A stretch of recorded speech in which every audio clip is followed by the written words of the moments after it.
Bismillahirrahmanirrahim. Assalamualaikum warahmatullahi wabarakatuh. Innal hamdalillah nahmaduhu wa nasta'inuhu wa nastaghfiruh wa na'udzu billahi min shururi anfusina wa min sayyiati a'malina. May yahdihillahu fala mudilla lahu wa may yudlil fala hadiya lahu. Asyhadu an la ilaha illallah wahdahu la syarika lahu wa asyhadu anna Muhammadan abduhu wa rasuluh. Qala Allah Ta'ala fi kitabihil karim, ya ayyuhalladzina amanu taqullaha haqqa tuqatih wa la tamutunna illa wa antum muslimun. Amma ba'du, fa inna asdaqal hadithi kitabullah wa khairul hadi hadiyu Muhammadin sallallahu alaihi wasallam wa syarrul umuri muhdatsatuha fa inna kulla muhdatsatin bid'ah fa inna kulla bid'atin dhalalah wa kulla dhalalatin finnar. Para jamaah, para ikhwani rahimani wa rahimakumullah, kita masih melanjutkan tema tentang tahdzir daripada bid'ah dan pelakunya. Tahdzir sekali lagi adalah memperingati kejelekan suatu perkara. Maka memperingati kejelekan suatu perkara yang ada pada sesuatu atau ada pada seseorang, itulah nama arti daripada tahdzir. Maka dengan demikian kita hendak memahami masalah tersebut dengan tenang dan kita mempelajarinya agar kita dapat memahaminya. Karena tahdzir tersebut adalah sebuah ungkapan daripada mencegah dari kemungkaran.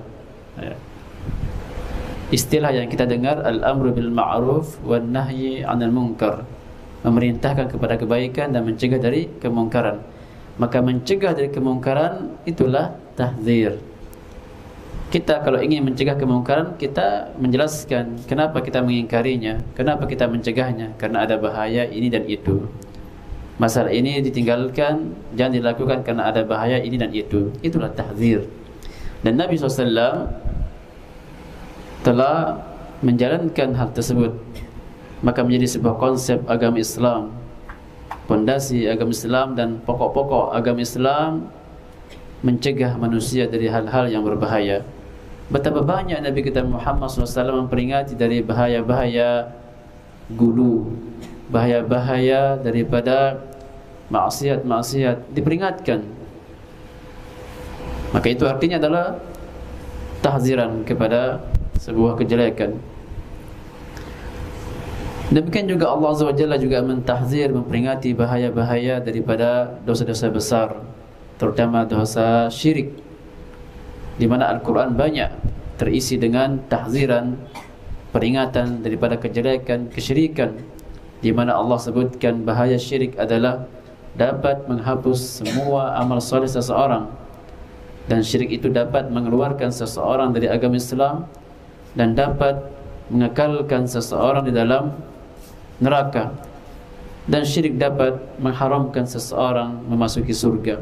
Dan itu bahaya-bahaya, dan itu adalah tahziran kepada hambanya. Maka pembahasan kita tentang mentahzir bid'ah dan pelaku bid'ah sebuah konsep agama Islam. Jadi bukan kedudukannya cabang, furu', cabang-cabang agama yang kita boleh toleransi. Bukan. Tahzir dari bid'ah dan juga pelakunya adalah itu pokok-pokok agama Islam. Sebagaimana kita memahami pokok agama Islam, salat 5 waktu. Kita memahami pokok Islam, puasa Ramadan itu. Jadi hal yang penting untuk kita pahami dan pelajari. Para ulama rahimahumullah dari zaman ke zaman memperingati bahaya-bahaya bid'ah dan juga pelakunya. Jadi bukan hanya mereka memperingati bahaya bid'ah, tapi pelakunya juga diperingati.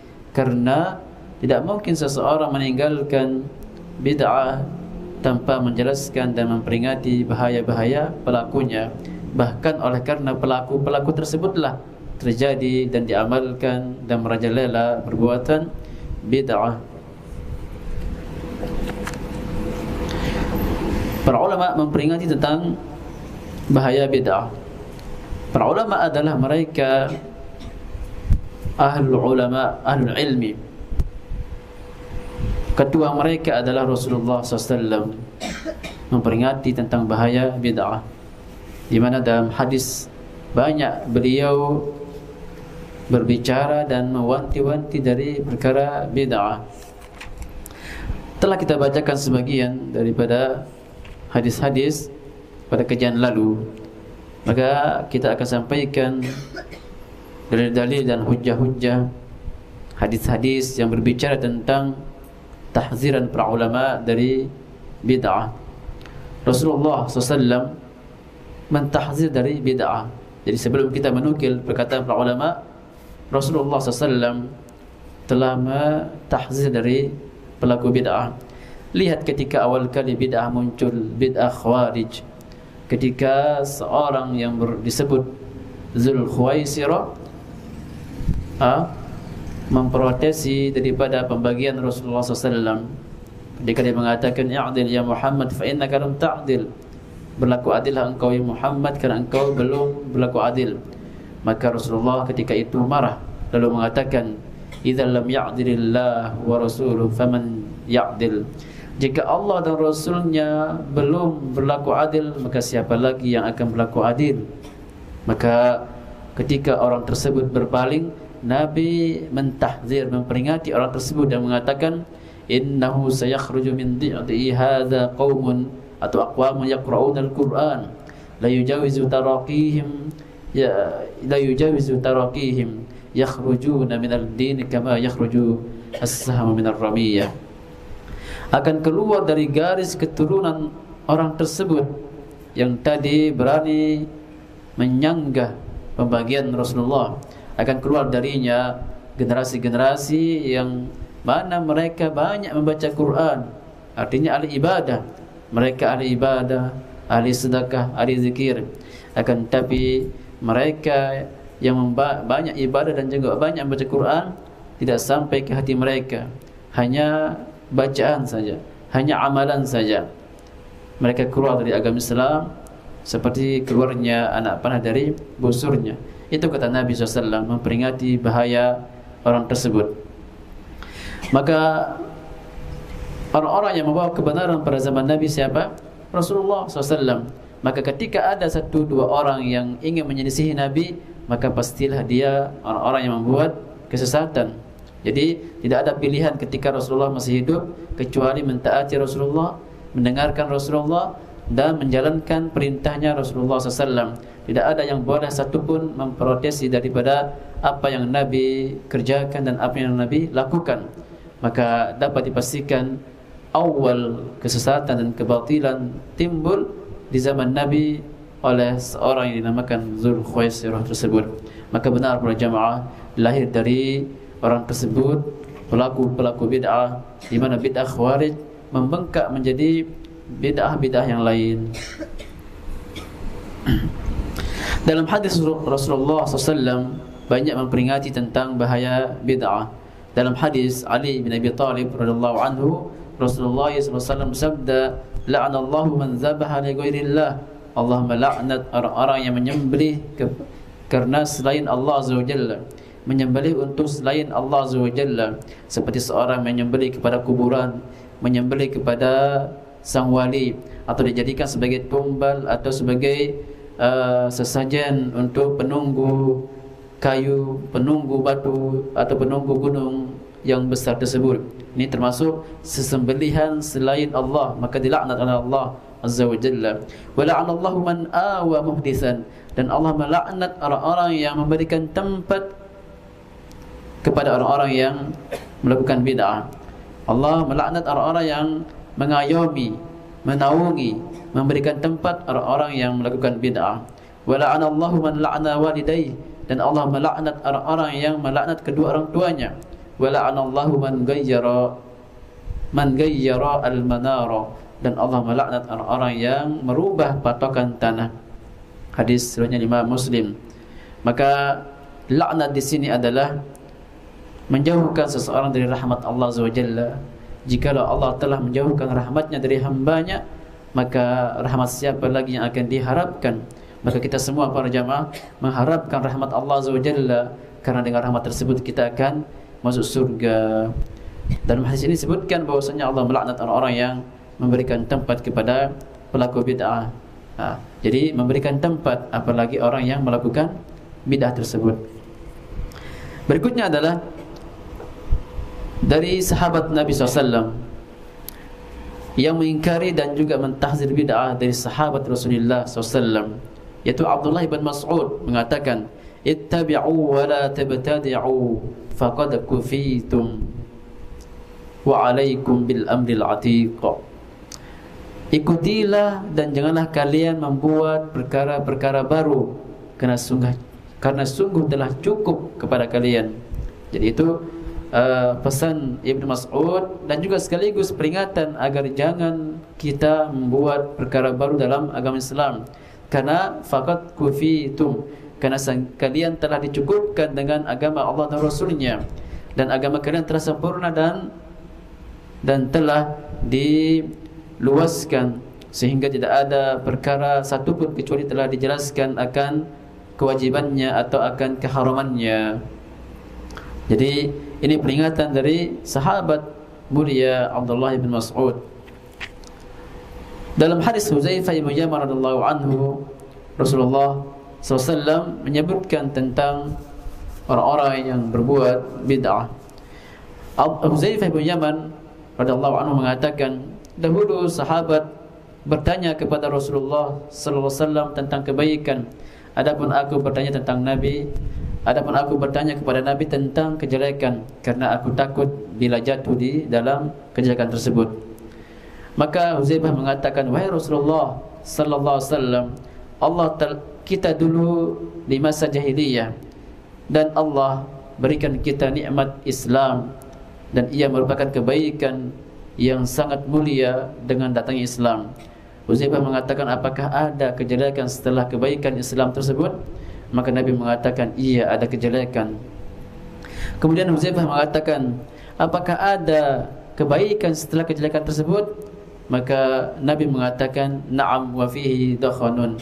Iya, ada kebaikan, akan tapi sudah keruh, sudah keruh, sudah ada kabutnya. Kebaikan namun bersamanya ada kabut dan kekeruhan. Qala qultu wa ma dakhanuhu. Huzaifah bertanya, apa itu kabut daripada kebaikan? Qala qaumun yahduna bi ghairi hadyi ta'rifu minhum wa tunkir. Maka Nabi menjawab, suatu kaum yang mengambil petunjuk selain petunjukku, dan engkau tahu kebaikan-kebaikan mereka, dan engkau dapat mengingkari kemungkaran mereka. Jadi sebuah masa atau fase kebaikan ini yang bersamanya kejelekan.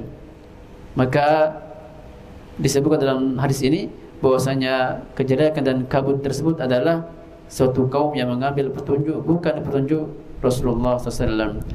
Petunjuk siapa lagi yang diambil, yang dijalankan, yang diamalkan para jamaah kalau bukan petunjuk Rasulullah SAW? Allah mengatakan, wa ma ba'dal haqqi ila dhalal, maka tidak ada setelah kebenaran kecuali kesesatan. Kenapa bisa timbul kebaikan ada kabutnya, ya, ada keruhnya?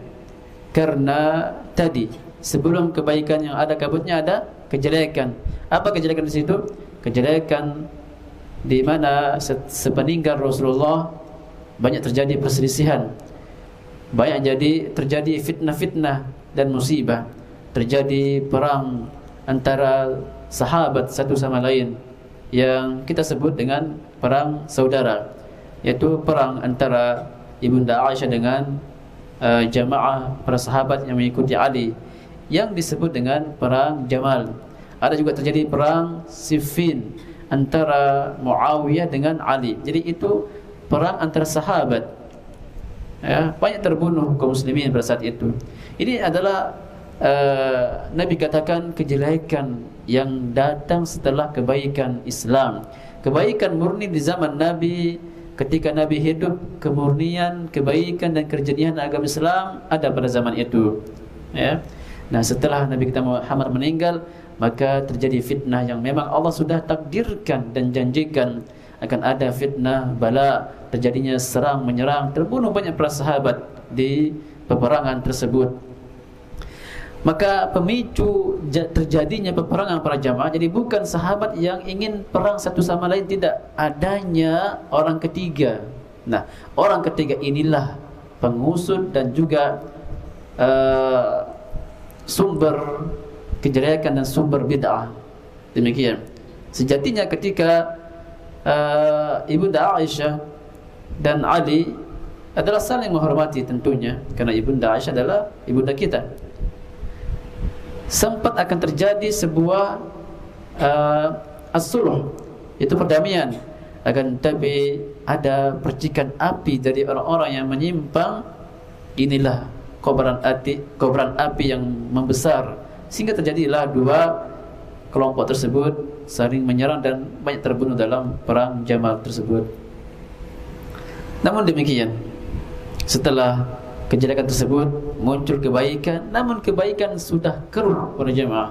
Jadi sangat wajar sekali kebaikan ada keruhnya, karena memang di masa-masa jelek tersebut ada orang ketiga yang membuat percikan api menjadi besar. Mereka lah yang dikatakan dengan kabut yang bersamanya kebaikan, sehingga kejelekan orang-orang pelaku bid'ah pada zaman tersebut membawa kebaikan, ibadah, solat, ketaatan, namun sudah tercampuri dan termakan oleh syubhat-syubhat daripada bid'ah, sehingga manusia dapat melihat bahawa ini kebaikan dan itu adalah kebatilan.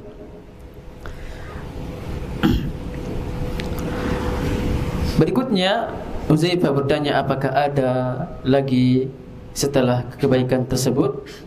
Maka Nabi mengatakan, iya, ada kejelekan setelah kebaikan, ada kabutnya. Apa kejelekan tersebut? Nabi mengatakan, du'atun ala abwabi jahannam man ajabahum ilaiha qazafu fiha. Kejelekan setelah kebaikan yang ada kabutnya adalah da'i-da'i penyeru kepada pintu neraka jahannam. Barang siapa yang mengikutinya, maka dia akan dilemparkan bersamanya ke dalam api neraka.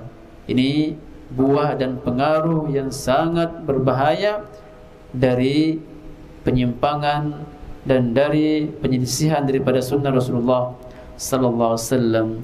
Ya. Jadi perjalanan penyimpangan ini jelas sekali bagi mereka yang mengetahui jalannya. Namun bagi orang yang tidak mengetahuinya, maka dia akan menganggap itu sesuatu yang samar. Bahkan mereka menganggap apa yang terjadi adalah sebuah kebaikan. Kejelekan yang timbul adalah dai-dai yang menyuruh kepada pintu neraka jahannam. Disitulah bermunculan tokoh-tokoh bid'ah dan juga pemikiran bid'ah, Khawarij, Qadariyah, Rafidah. Ya. Jadi kelompok Rafidah, Khawarij, Qadariyah sudah muncul sebelumnya dan menjadi lebih besar lagi dan lebih meluas lagi di zaman-zaman tersebut. Ketika mereka mengikuti syubhat, meyakini dan mengamalkannya, mereka sekarang tahap berdakwah. Mereka tahap mengajak manusia agar mengikuti syubhat dan bidah tersebut, sehingga Nabi mengabarkan dan mengancam mereka, barang siapa yang mengikuti mereka, dia akan dilemparkan bersamanya. Di sini adalah tahzir Nabi SAW dari pelaku bid'ah, dari pelaku penyimpangan dan kesesatan, bahwasanya mereka adalah dai-dai penyeru kepada pintu neraka jahannam. Dan ini tahziran dari Nabi akan bahaya-bahaya pelaku atau dai-dai penyeru kepada pintu neraka jahannam. Lalu Huzaifah meminta agar diberikan sifat-sifat mereka, dai-dai yang menyeru pada pintu neraka. Sifhum lana, maka Nabi memberikan sifat, hum min jildatina wa yatakallamuna bi alsinatina. Mereka dai-dai penyeru kepada pintu neraka itu mereka adalah dari kulit kita, wa yatakallamuna bi alsinatina, dan mereka berbicara dengan bahasa kita, dengan lisan kita. Artinya berbicara, membaca Al-Quran, dalam menyampaikan dakwah dan ceramahnya, menyampaikan dan membaca ayat-ayat Al-Quran dan juga membaca hadis-hadis Nabi. Demikian. Akan tetapi mereka adalah dai-dai penyeru kepada pintu neraka jahanam. Sehingga kita lebih waspada lagi. Tidak semua yang di atas mimbar tersebut, tidak semua yang ada di media dakwah tersebut mereka penyeru kepada pintu surga. Akan tetapi di antara mereka pastilah ada dai-dai yang menyuruh kepada pintu neraka jahanam, walaupun mereka membaca ayat, walaupun mereka membaca hadis-hadis Nabi.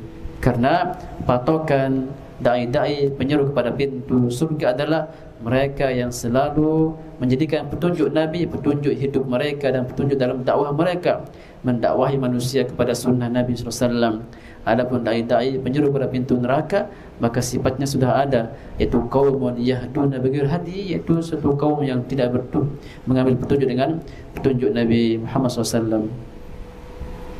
Hanya saja masyarakat dan kaum muslimin dan manusia tertipu dengan sifat ini. Mereka berbicara dalam ceramah dan pengajiannya membaca Al-Quran dan hadis, sehingga banyak kaum muslimin tertipu oleh mereka. Maka berhati-hatilah kita dari mereka. Huzaifah bertanya, bagaimana pendapat engkau jika aku mengetahui dan mendapatkan mereka? Maka Nabi berpesan agar engkau senantiasa berpegang teguh dengan jamaah kaum muslimin dan imam mereka, kembali kepada para ulama, kembali kepada imam-imam Ahlussunnah wal Jamaah, agar engkau selamat. Itu kunci yang diberikan oleh Nabi, kembali engkau kepada jamaah, yaitu sesuai dengan petunjuk Rasulullah SAW. Walaupun engkau tidak ada yang sepakat denganmu dan menyamaimu, maka sabarlah engkau walaupun engkau seorang diri, dan sampai pun engkau hanya memakan daripada ranting pohon dan engkau meninggal di atas sunnah tersebut dan tidak terpedaya dan tertipu oleh bacaan hadis dan Al-Quran yang mereka bacakan di atas mimbar dan di media dakwah mereka, kerana mereka adalah penyuruh kepada pintu neraka jahanam. Hadis ini hadis muttafaq alaih, Bukhari Muslim. Maka dapat dilihat bahwasanya Nabi dan para sahabat memperingati bahaya bid'ah. Dalam hadis riwayatnya Imam Ad-Darimi dalam sunannya, ketika Abu Musa Al-Ash'ari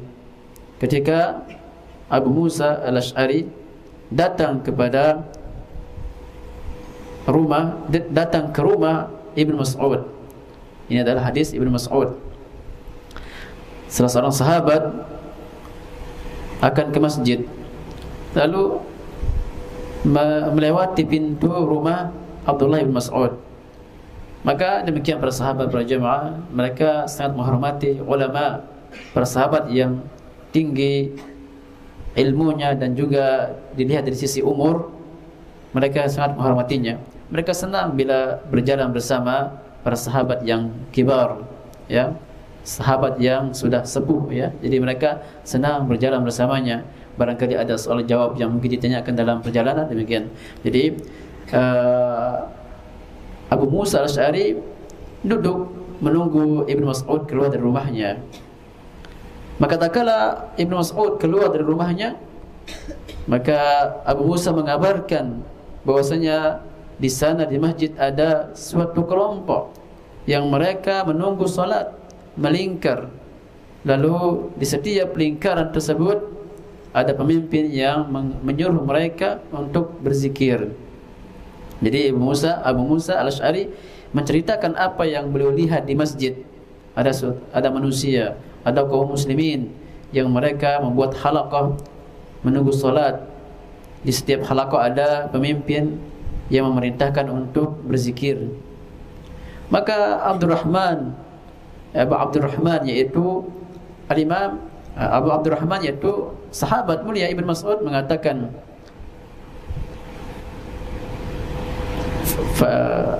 beliau mengatakan, "Famaza ta'muruhum?" Sahabat Abu Musa Al-Ash'ari ini menceritakan tentang halaqah di masjid. Beliau mengatakan, "Ra'aitu fil masjid amrun angkartuhu." Aku melihat di masjid sesuatu perkara yang aku ingkari. Ini termasuk perkara ingkar dari sahabat. Berarti ini ingkar yang pertama. Jadi sebelum Ibnu Mas'ud mengingkari, Abu Musa yang melaporkan kepada Ibnu Mas'ud mengingkari dengan lafaz, kata beliau tadi, ini ra'aitu fil masjid anifan amran ankartuhu. Aku melihat di masjid tadi sesuatu yang aku ingkari. Padahal yang dilihatnya adalah ibadah, berzikir, bertahlil, bertakbir itu. Tapi beliau katakan, aku melihat sesuatu yang saya ingkari. Ini pengingkaran dari sahabat. Berarti tahziran dari sahabat. Walam ara walhamdulillah illa khaira. Namun tidaklah aku lihat kecuali kebaikan. Nah, ini ciri-ciri bid'ah. Ya, sebagaimana kita pelajari tentang definisi bid'ah adalah tata cara yang dibuat dalam agama menyerupai syariat dengan maksud berlebih-lebihan dalam ibadah. Jadi dalam ibadah bid'ah tersebut.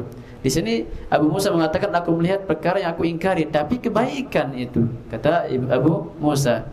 Jadi ada pengingkaran dari sahabat. Apa kata Abdurrahman, ya Abu Abdurrahman, yaitu Ibn Mas'ud? Maka beliau mengatakan,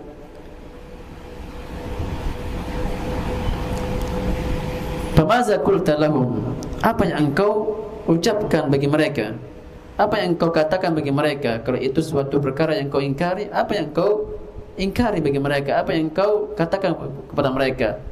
Maka Abu Musa mengatakan, aku tidak mengatakan apa-apa karena menunggu pendapatmu. Ini. Jadi Abu Musa menunggu pendapat Abdullah ibn Mas'ud karena beliau pada zaman ini beliau yang tertua, ya. Jadi beliau ulamanya, sahabat mulia Ibn Mas'ud.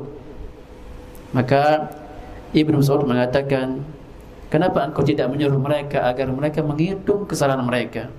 Padahal ibadah yang dilakukan, zikir tadi, bertasbih, bertahmid, bertakbir, ya, dan juga bertahlil, itu yang mereka lakukan. Tapi ingkaran dari Ibn Mas'ud, kenapa engkau tidak menyuruh mereka agar mereka menghitung kesalahan mereka, ya? Afala amartahum an ya'uddu sayyi'atihim wa damintu lahum alla yadhi'a min hasanatihim. Kenapa engkau tidak menyuruh mereka agar mereka menghitung kejelekan mereka, dan aku jamin bahwasanya kebaikan mereka akan ada dan tetap diberikan pahala. Ini pengingkaran kedua kali dari Ibn Mas'ud. Tadi dari Abu Musa diingkari perbuatan bid'ah karena beliau mengatakan sesuatu yang saya ingkari tapi itu suatu kebaikan. Ini ciri-ciri bid'ah.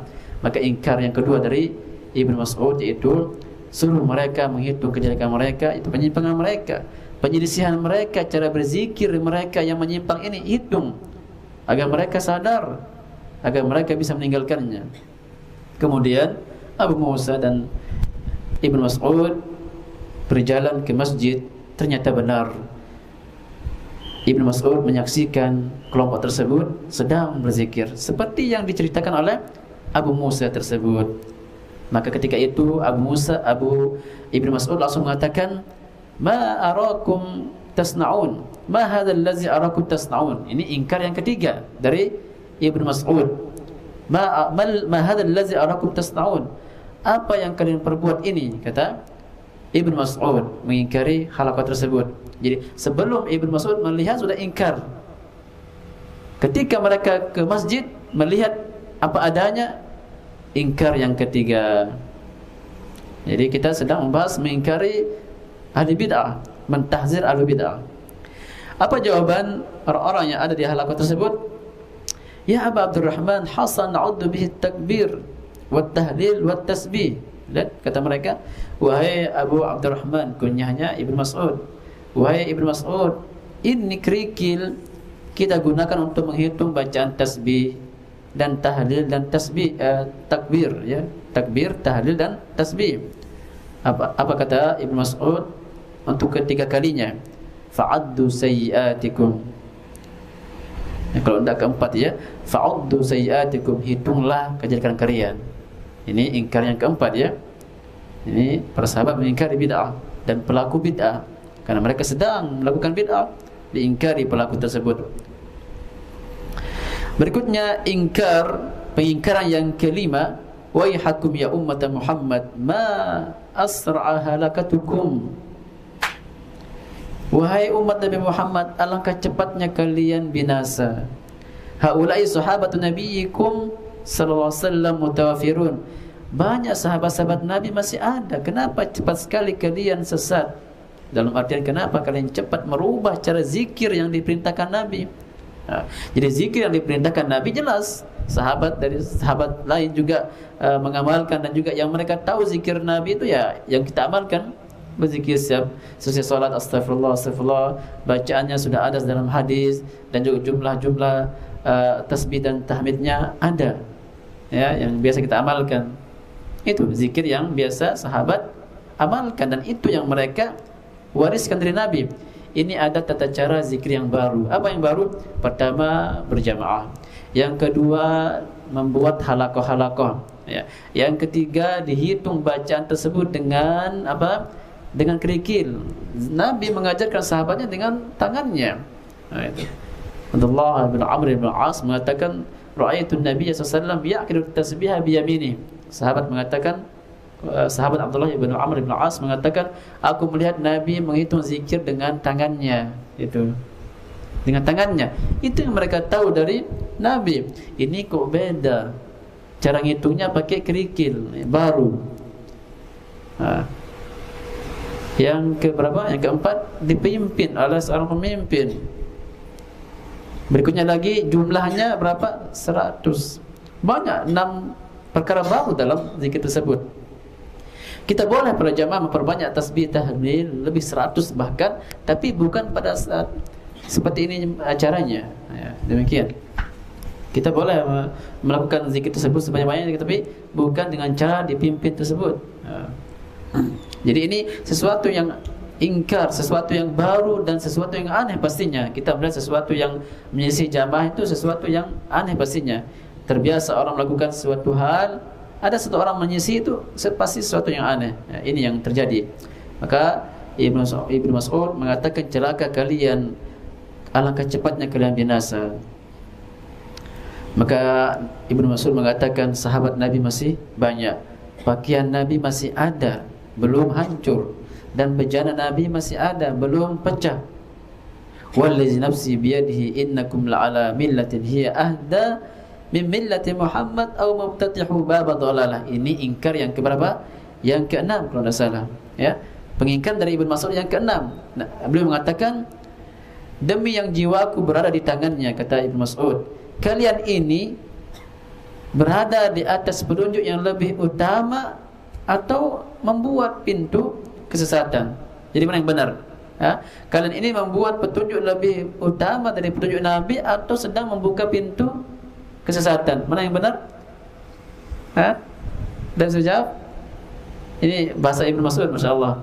Kalian ini sedang meyakini ada petunjuk yang lebih utama dari petunjuk Nabi Muhammad sehingga buat cara begini dan berjamaah dan tata caranya dibuat-buat, atau kalian sedang membuka pintu kesesatan? Mana yang benar?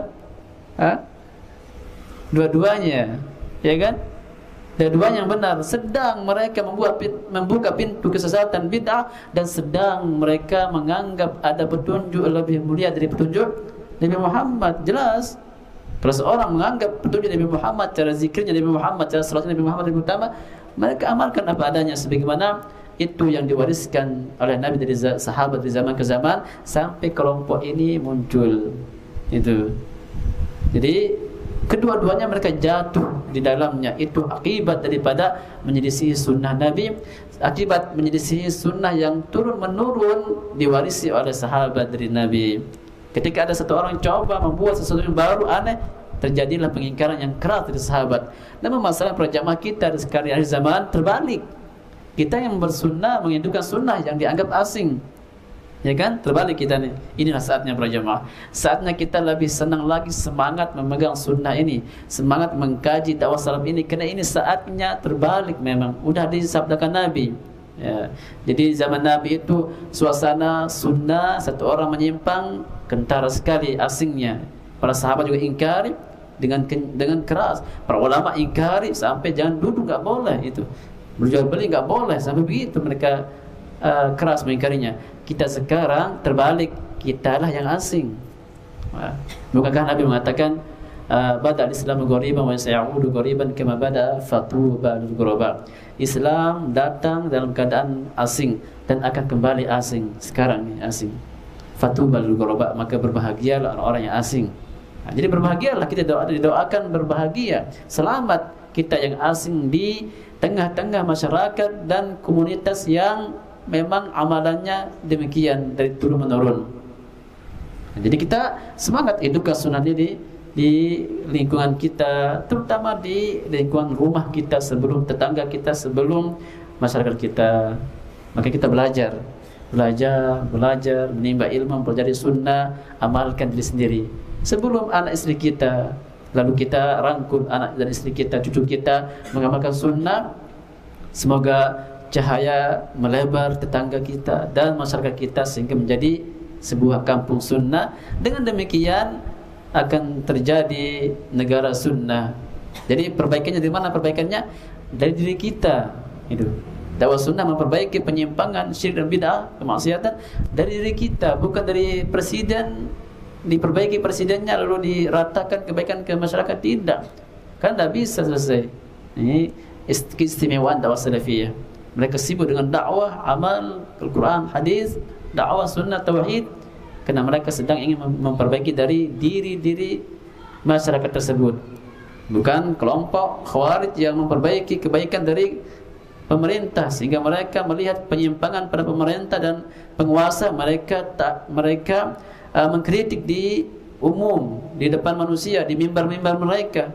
Mereka mengkudeta dan juga unjuk rasa, berdemo, merusak. Bukan seperti itu. Itu kelompok khawarij yang punya pemahaman seperti itu. Dakwah salafiyah jauh dari penyimpangan tersebut, di mana mereka sabar, belajar. Satu dua yang datang, satu dua yang belajar, tidak masalah. Ini dakwah salafiyah. Apa jawaban mereka yang tadi sedang membuka pintu kesesatan, pintu bid'ah dan juga mengamalkan bid'ah? Apa kata mereka? Menjawab pertanyaan Ibnu Mas'ud, "Ya Aba Abdurrahman, ma aradna ilal khaira." Katanya, wahai Ibnu Mas'ud, kami ini melakukan halaqah-halaqah berzikir, tidaklah kita inginkan kecuali kebaikan. Tambah yakin kita inilah hakikat bid'ah. Bid'ah itu bukan pada kejelekan, mencuri, berzina, bukan. Pada ibadah bid'ah itu, pada agama. Mungkin definisi kita hafalkan, bid'ah adalah tata cara yang dibuat dalam agama Islam, serupa lagi dengan agama Islam. Zikirnya, salatnya, salawatnya, baca Qur'annya, ya, puasanya, itu di sana tempatnya bid'ah. Di sana tempat pengamalan bid'ah. Kita sudah bagi bid'ah, ada bid'ah idhofiyah dan ada bid'ah hakikiyah. Ada bid'ah memang sama sekali tidak pernah ada di zaman Nabi. Ada bid'ah idhofiyah, solawat, tapi dibuat waktu khusus, dibuat tata cara yang khusus. Nah, ini bid'ah idhofiyah, ya. Jadi ini hakikat bid'ah. Kita melakukan ibadah ini untuk kebaikan, katanya. Nah, apa jawaban Ibnu Mas'ud? Dan ini ingkar yang ketujuh kalau tidak salah, ya. Pengingkaran dari Ibnu Mas'ud yang ketujuh. Wa kam min muridin lil khair lam yusibah, kata beliau. Betapa banyak orang-orang yang menginginkan kebaikan tapi tidak dapat kebaikan tersebut. Kita semua pasti ingin kebaikan, tapi ternyata tidak dapat. Nah, jadi maksudnya mereka mengamalkan kebaikan, niatnya baik, tapi sayang kalian tidak dapat kebaikan tersebut. Kenapa tidak dapat? Karena Nabi mengatakan, man amila amalan laisa alaihi amruna fawaradun. Barang siapa yang mengamalkan amalan yang bukan perintah kami, tertolak dia. Sudah tertolak zikirnya tadi yang 100 kali tertolak. Walaupun ribuan kali tertolak dia dengan hadis tersebut. Dan itu bahaya bid'ah. Dan pengingkaran prinsip sahabat. Jadi para jamaah yang perlu dipahami, mentahzir bid'ah dan pelaku bid'ah bukan baru-baru ini kita bahas. Bukan karena kita pertama kali membahasnya, dari Nabi dan sahabat dan ulama membahasnya. Jadi harus dipelajari dan harus dibahas. Maka Rawi mengatakan, ternyata memang kami lihat kelompok-kelompok yang tadi berzikir di masjid itu adalah mereka kelompok khawarij dan mereka mencela kami para sahabat. Jadi demikian, ya, para jamaah rahimani rahimakumullah, hadis ini sahih dan disahihkan oleh Syekh Al-Albani. Baik, jelas ini pengingkaran dari sahabat. Baik, sekarang pengingkaran dari tabi'in, ya, setelah sahabat. Nafi'. Dari Nafi' beliau mengatakan bahwasanya ada seorang laki-laki bersin di samping Ibnu Umar, masih di masih di zaman sahabat ini. Ada seorang yang bersin di samping Ibnu Umar. Ibnu Umar anaknya Umar bin Khattab. Lalu mengatakan alhamdulillah wassalamu ala Rasulillah. Jadi dia mengatakan alhamdulillah lalu berselawat. Assalamu ala Rasulillah. Yang selawatnya. Ditambahnya selawat. Yang kita tahu dalam hadis apa kalau bersin? Alhamdulillah. Dah sampai situ. Ditambahnya assalamu ala Rasulillah. Kita mungkin sekarang assalatu wassalamu ala Rasulillah. Ya. Baca apa lagi nanti Fatihah mungkin atau baca lagi qul huwallah. Banyak ditambah. Maka Ibnu Umar yang melihat hal tersebut dan mendengar langsung beliau mengatakan, "Ana aqulu alhamdulillah wassalamu ala Rasulillah." Saya juga mengatakan alhamdulillah dan juga berselawat assalamu ala Rasulillah. Wa laisa hakaza 'allamana Rasulullah sallallahu alaihi wasallam. Tapi tidak Nabi ajarkan kita kalau bersin ditambah selawatnya. Tidak, hanya alhamdulillah saja. Allaman an naqul alhamdulillah ala kulli hal. Nabi ajarkan kita agar kita berzikir mengucapkan alhamdulillah ala kulli hal. Hadis riwayat Imam At-Tirmizi dan dihasankan oleh Syekh Al-Albani. Ini juga pengingkaran dari sahabat mulia Ibnu Umar dari perkara baru. Termasuk juga ini sesuatu yang baru mereka dengar, asing di telinga sahabat. Berselawat selesai bersin itu asing bagi sahabat. Karena dari zaman ke zaman mereka ambil ilmu dan sunnah dari Nabi. Alhamdulillah ala kulli hal, itu doa zikirnya bersin. Nah sesekali Ibnu Umar dengarkan ini ada selawatnya, langsung diingkari, padahal baik selawat. Apalagi Ibnu Umar dengar kita berzikir sekarang, selesai sholat berzikir dengan macam-macam caranya dan panjang waktunya, tasbihnya panjang. Apalagi yang dikatakan Ibnu Umar lagi, ya kan? Pengingkaran para jemaah. Nah, memang sedikit selawat, apa juga selawat kan gitu. Mungkin belum muncul yang lain, selawat aja langsung diingkari Ibnu Umar. Ini tahzir para jemaah. Kalau kita sekarang banyak sekali sudah, ada namanya maulid, ada macam-macam ya kita. Jadi banyak. Jadi maunya kita itu adalah sesuai sunnah Nabi. Zikirnya alhamdulillah, alhamdulillah, wassalamu ala Rasulillah. Itu namanya ittiba'. Baik, berikutnya adalah dari tabi'in. An Sa'id ibni Musayyib.